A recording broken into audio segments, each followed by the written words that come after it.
Good morning, boys and girls. It's me, Vici Kevin, and you're watching How to Guide YouTube channel. And welcome back to our channel, everybody. In this video, I'm going to be showing you guys how you guys can log into BankWest. So for those people who do not know BankWest, BankWest was previously known as a Western Australian bank. It's an Australian bank. So if you guys want to know how you guys can log into its online banking, then you guys are at the right video because I'm going to be showing you. But before that, if you guys are new to this channel, be sure to hit that like and subscribe and notification on so you guys can get notified for our future video.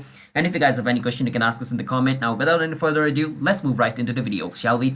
First step is you want to search for BankWest. After you search for BankWest, you want to click on where it says BankWest Online Banking. Once you click on it, it's going to take you to its online banking website. Once you're over here, you just need to enter your PAN number, which is also known as personal access number. After you enter that, you need to enter a password of your account. After you do that, basically, you just click on login, and you should be able to log into BankWest Online Banking. So it's that simple. Hope you guys were able to understand the video. If you guys did, then be sure to hit that like and subscribe to our YouTube channel with notification on so you guys can get notified for a future video.